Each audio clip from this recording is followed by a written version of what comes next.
আজ রাতে লা লিগায় ম্যাচ রয়েছে, বড় দুটো ম্যাচ রয়েছে। বার্সেলোনা লিগ লিডাররা মাঠে নামছে আলাভেসের বিপক্ষে, আতলেতিকো মাদ্রিদেরও ম্যাচ রয়েছে রিয়াল সোসিয়েদাদের সঙ্গে।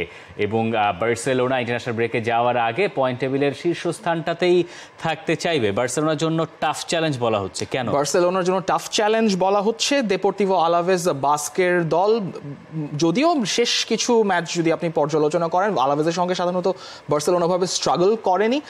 বার্সেলোনার জন্য আসলে মূল সমস্যাটা ওখানেই। বার্সেলোনার পুরো মিডফিল্ড ইনজুরিতে আক্রান্ত, কিন্তু আবার হান্সি ফ্লিকের জন্য একটা সুখকর মাথা ব্যথা হতে পারে যে তার মিডফিল্ডের কয়েকজন প্লেয়ার সামনে ফিরতে যাচ্ছেন, যিনি এই যে ফ্র্যাঙ্কি ডি ইয়ং, তিনি ফিরেছেন চ্যাম্পিয়ন্স লিগের ম্যাচে। এবং বার্সেলোনার নতুন সংযোজন ভয়েচেক শেজনি, তিনি বার্সেলোনার হয়ে সাইন করে ফেলেছেন, যদিও এই ম্যাচে তাকে দেখা যাবে না, এটাই মোটামুটি কনফার্ম, কারণ ফিটনেস বিল্ড আপের ব্যাপার হচ্ছে, যেহেতু তিনি প্রি সিজন পাননি।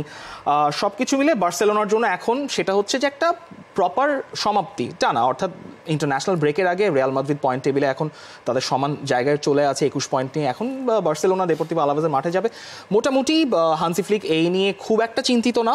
বসুন্ধরা টিস্যুতে ছাড়ের ছড়াছড়ি। বসুন্ধরা টিস্যু নিয়ে এলো নিশ্চিত ছাড়। তিনিও প্রেস কনফারেন্সে বলেছেন মোটামুটি বাকি যারা ফিটনেস যাদের ঠিক ছিল সবাই ঠিকঠাক মতো আছেন। লেভানডফস্কি গোল পাচ্ছেন, লামিন ইয়ামাল গোল পাচ্ছেন, অ্যাসিস্ট করছেন। সো বার্সেলোনা আপনি বলতে পারেন লা লিগার তাদের শেষ ম্যাচটার কথা যদি চিন্তা করেন, 4-2 গোলে তারা ওসাসুনার কাছে হেরে গেল, কিন্তু চ্যাম্পিয়ন্স লিগে যেহেতু তারা ঠিকমতো ম্যাচটা বের করে এনেছে, সো বার্সেলোনার জন্য পজিটিভ বেশি বলা যায়। তবে লা লিগাতে দেপোর্তিভো আলাভেসের ম্যাচটা খুব যে সহজ হবে তা না, কিন্তু পজিটিভটা আসলে বার্সেলোনা থেকে। যে ওই সুইচগুলো, যে চ্যাম্পিয়ন্স লিগ থেকে আপনি এসছেন, লা লিগায় খেলবেন, চ্যাম্পিয়ন্স লিগ থেকে লা লিগার ম্যাচের ইন্টেন্সিটির একটা তফাৎ অনেক সময় থাকে। তবে এই ম্যাচে অন্তত পক্ষে বার্সেলোনার ক্ষেত্রে হয়তো ক্লান্তিটা খুব বড় প্রভাব নাও ফেলতে পারে। এইটা চ্যাম্পিয়ন্স লিগের শেষ ম্যাচটা তাদের ছিল ঘরের মাঠে, তো সেই হিসাব করে তাদেরকে দেশ ছাড়তে হয় নাই।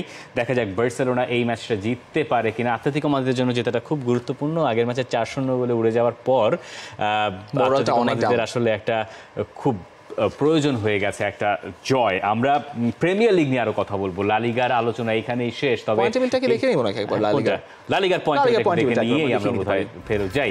লা লিগার পয়েন্ট টেবিলে সবার উপরে বার্সেলোনা, 2 নম্বর দলটা রিয়াল মাদ্রিদ, 3-এ ভিয়ারিয়াল যারা রিয়াল মাদ্রিদের কাছে হারলো। আতলেতিকো মাদ্রিদ 4-এ আছে ঠিকই, মাদ্রিদ ডার্বিতে তারা ড্র করেছিল, কিন্তু ধারাবাহিকতা ধরে রাখা তাদের হয় নাই। লা লিগার এই পয়েন্ট টেবিলের প্রেডিকশন কি এখনই জানতে চাওয়া বোধহয় অনুচিত হবে, তাই না?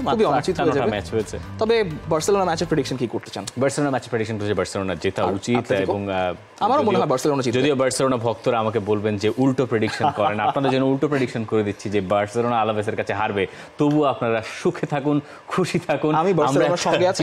For more updates, subscribe to our YouTube channel and click on the bell icon. Follow us on Facebook and Instagram.